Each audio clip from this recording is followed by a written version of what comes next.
Morning बच्चों, exercise 4.5 में आपको पहला और तीसरा सवाल बताया गया था। ठीक है, अब आज क्वेश्चन नंबर दूसरा और चौथे सवाल के बारे में समझाया जाएगा। जैसा कि आपको क्वेश्चन नंबर तीसरा समझाया गया था उसी तरह ही है ये भी सवाल, सत्यापित करना है आपको ये। लेकिन अंतर ये है कि वहाँ पर जो एक आव्यूह था उसका ऑर्डर था 2/2 और यहाँ पर इस क्वेश्चन में जो आव्यूह है इसका ऑर्डर है 3/3। ठीक है ना, इसका ऑर्डर क्या है 3/3 है। तो ये अंतर आ गया है। तो इसमें अंतर कुछ भी नहीं है, आपको जो भी मान है वो सारे निकालने बताए जा चुके हैं, बस एक बार आपको फिर से रिवाइज करना है। तो चलिए स्टार्ट करते हैं। देखिए यहाँ पर ए इंटू एडजॉइंट ए बराबर एडजॉइंट ए इंटू ए बराबर ए का सारणिक मान इंटू आई, ये सत्यापित करना है। तो यहाँ पर हम सबसे पहले ए का सारणिक मान निकाल ले रहे हैं। ए के सारणिक मान को निकालने के लिए आपको जैसे समझाया गया था कि आप क्या करेंगे, किसी भी एक रो या किसी भी एक कॉलम के सापेक्ष इसका प्रसार करेंगे। तो जैसे हमने यहाँ पर पहली रो के सापेक्ष इसका प्रसार किया है, तो पहली रो के सापेक्ष प्रसार करने के लिए देखिए पहला एलिमेंट क्या है 1 है, तो हमने 1 लिख लिया। अब इसी जिस 1 को हमने लिया है इसके रो कॉलम को हटा देंगे। रो कॉलम को हटाएंगे तो आप देख रहे होंगे 0 0 -2 और 3 ये अवयव दिख रहे होंगे, ये इसका उप सारणिक हुआ। तो इस उप सारणी को यहाँ लिख लेंगे। ठीक है, अब इसके बाद इस 1 के बाद जब हम पहली पंक्ति के सापेक्ष कर रहे हैं तो हम इस 1 के बाद अगले एलिमेंट को लेंगे। तो इसमें ध्यान दीजिए ये प्लस होता है, ये माइनस चिन्ह के साथ लेते हैं इसको, फिर प्लस चिन्ह के साथ। तो पहला तो प्लस चिन्ह के साथ हो गया, इसको माइनस चिन्ह के साथ लेना है, तो माइनस हमने लगा दिया। अब इसकी वैल्यू लिखेंगे, ये वैल्यू -1 है तो फिर -1 लिखेंगे। ठीक है, अब इसके बाद जब -1 लिखेंगे तो हम इसका रो कॉलम हटाएंगे। जब इसका रो कॉलम हटाएंगे तो देखिए आप लोग ध्यान दे रहे होंगे कि यहाँ पर 3 1 इस तरफ है और -2 3 इस तरफ है। तो हम क्या करेंगे 3 1 और -2 3 नोट कर लिया, ये दूसरी उप सारणिक हो गई। अब इसके बाद अगला एलिमेंट है 2, तो ये प्लस है, ये माइनस है, फिर इसका चिन्ह होगा प्लस, तो प्लस ले लिया और इस वैल्यू को नोट कर लिया 2। अब क्या करेंगे इसके रो कॉलम को हटाएंगे। जब इसके रो कॉलम को हटाएंगे तो ये 3 1 0 0, तो ये 3 1 0 0। ठीक है, अब इसको क्या करेंगे, इसके बाद आपको ये करना है कि इसका मान निकाल लेंगे। तो ये 1 और फिर 3 गुणे 0 0 आ गया, फिर माइनस का चिन्ह, फिर 0 गुणे -2 ये भी 0 आ गया, फिर माइनस माइनस प्लस का 1 आ गया, और यहाँ पर 3 गुणे 3 9, फिर माइनस का चिन्ह, फिर माइनस का चिन्ह और 1 गुणे -2 तो -2 आ गया। तो -2 और माइनस का चिन्ह माइनस माइनस हो गया प्लस, तो ये 9 + 2, और इधर देखिए प्लस का 2 और यहाँ 0 गुणे 3 0 आ गया, -1 गुणे 0 0 आ गया। तो ये दो मान तो 0 हैं। इधर देखिए 9 + 2 11 आ गया, तो यानी ये का जो सारणिक मान है उसका मान कितना आ गया 11। अब इसके बाद में आगे देखिए हम ए का सारणिक मान इंटू आई का मान निकालना था। ये देखिए सबसे किनारे वाला पार्ट, तो आई यहाँ पर देखिए आई हमने बताया था हमेशा उसी ऑर्डर में लिखी जाती है जिस ऑर्डर में आव्यूह ए हो। तो यहाँ पर आव्यूह जो ए वो 3/3 ऑर्डर में है, तो आव्यूह भी इसी ऑर्डर में लिखेंगे और यहाँ पर 11 से गुणा कर देंगे। तो 11 से गुणा करने पर ये आपका मान निकल के आ गया, ये मान है ए का सारणिक मान गुणे आई का। तो इसको हमने समीकरण 1 डाल के यहीं छोड़ दिया। अब हमें निकालना है ए इंटू एडजॉइंट ए और एडजॉइंट ए इंटू ए का मान। तो उसके लिए सबसे पहले हम एडजॉइंट ए निकालना आपको बताएंगे। सबसे पहले एडजॉइंट ए निकालना बताएंगे। अब एडजॉइंट ए निकालना आपको क्वेश्चन नंबर दूसरे में भी था, तो वही क्वेश्चन नंबर दूसरा जैसे हल करना है तो उसी तरह देखिए इस सवाल को भी हल करना है। या फिर ये समझ लें कि अब यहाँ आगे हम जैसे एडजॉइंट ए निकालना बता रहे हैं ऐसे ही क्वेश्चन नंबर 2 को आपको हल करना होगा। ठीक है, तो अब आगे बढ़ते हैं एडजॉइंट ए निकालने के लिए। तो एडजॉइंट ए के लिए पहले हम देखिए ए बराबर जो आव्यूह दिया जा रहा है उसको हमने यहाँ दोबारा नोट कर लिया है ताकि बार बार पेज ना पलटना पड़े। ठीक है, अब यहाँ पर देखिए आव्यूह ए के पहले सह गुणनखंड निकालेंगे। सह गुणनखंड निकालने के लिए आपको सूत्र हम काफ़ी बार लिख चुके हैं, बता चुके हैं। फिर से एक बार देखिए CIJ बराबर -1 की power I + j into MIJ, इस सूत्र के प्रयोग से हम सह गुणनखंडों को निकालते हैं। तो सह गुणनखंड निकालने के लिए पहले C11 का मान निकालेंगे। अब देखिए यहाँ पर टोटल 9 अवयव हैं, तो सभी के सह गुणनखंड होंगे, तो इसका मतलब टोटल 9 गुणनखंड मिलेंगे। तो 9 गुणनखंड निकालने कैसे हैं, देखिए पहले C11 निकालेंगे, इस फार्मूले मान रखेंगे, तो देखेंगे I बराबर भी 1 रखना है और J बराबर भी 1 रखना है। तो इस फार्मूले में मान रखने पर देखिए क्या बनेगा, -1 की पावर 1 + 1 × M11, ठीक है। तो ये -1 की पावर 2 होगा, जिसका मान तो +1 हो गया, इसका मान क्या हो गया +1। अब M11 की वैल्यू देखते हैं। M11 का मान निकालने के लिए जो भी यहाँ पर रो कॉलम दिया जा रहा है उसको हटा देंगे। तो मतलब ये हुआ कि हम पहले रो को हटाएंगे, पहले कॉलम को हटाएंगे। तो पहले रो पहले कॉलम को हटाने पर देखिए क्या नज़र आ रहा है, 0 0 -2 3। तो देखिए 0 0 -2 3। अब इसको सॉल्व कर लेंगे।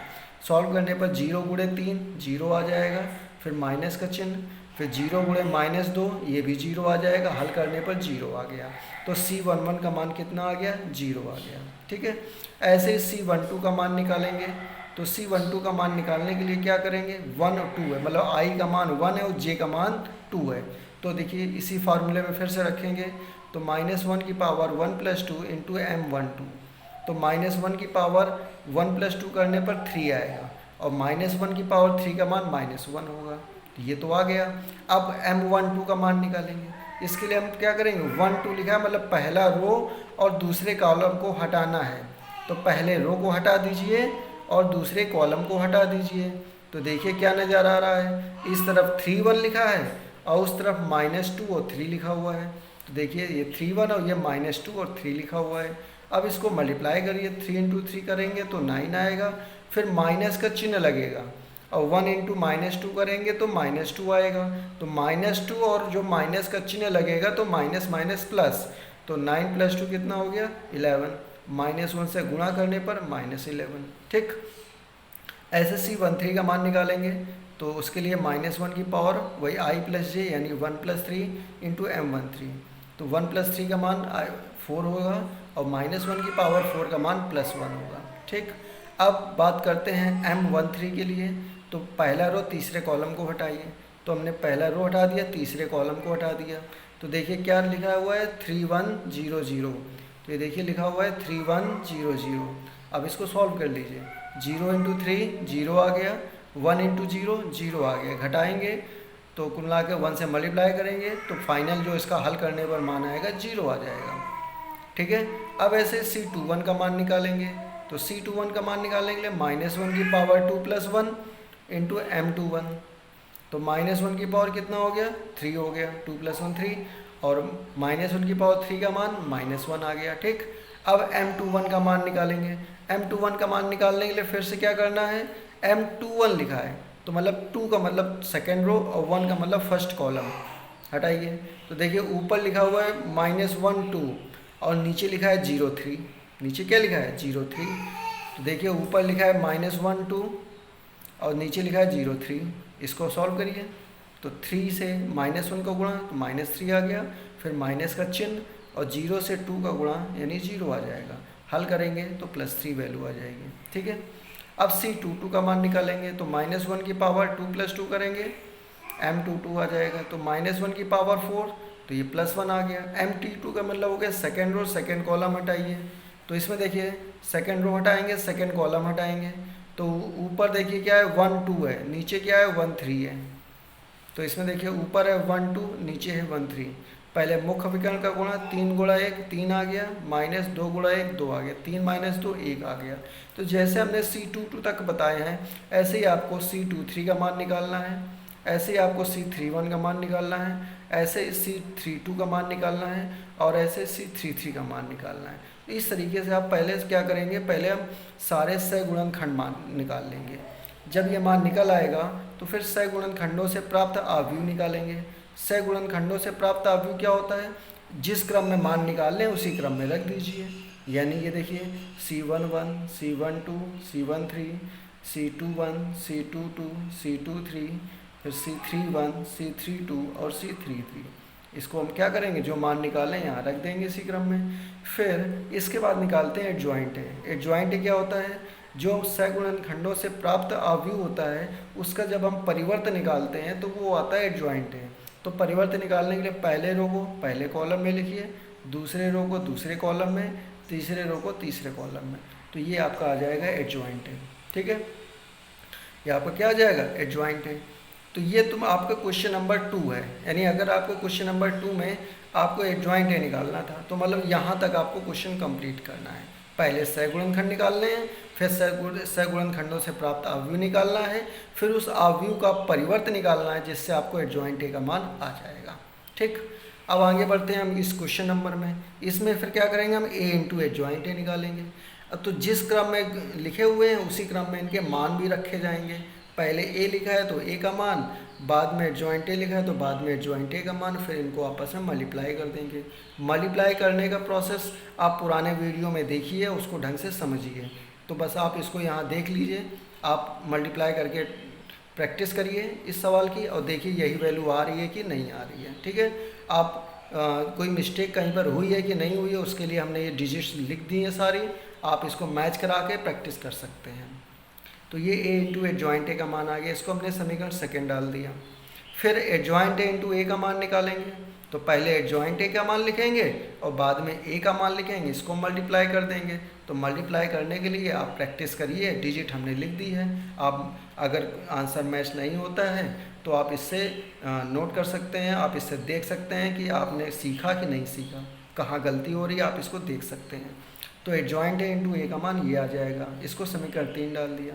तो अब देखा होगा आपने कि जो समीकरण 1 में जो मान निकला था, ठीक है, और जो समीकरण 2 में मान निकला था ए इंटू एडजॉइंट ए, और जो समीकरण 3 में निकला है एडजॉइंट ए इंटू ए, तीनों मान बराबर आ रहे हैं।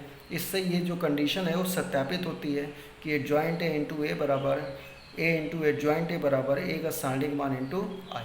ठीक है, तो इस तरीके से आप ये क्वेश्चन कंप्लीट करेंगे और इस तरीके से आप क्वेश्चन नंबर 1, 2, 3, 4 ये चारों क्वेश्चन कंप्लीट करके देखेंगे कि आपसे अच्छे से समझ में आया है कि नहीं आया है। ठीक है, और अगर किसी के समझने में दिक्कत होती है, जैसे उप सारणी नहीं समझ में अगर आ रहा है, आप पुराने वीडियो को देख के अच्छे से समझिए, उसमें डिटेल से हमने समझाया है।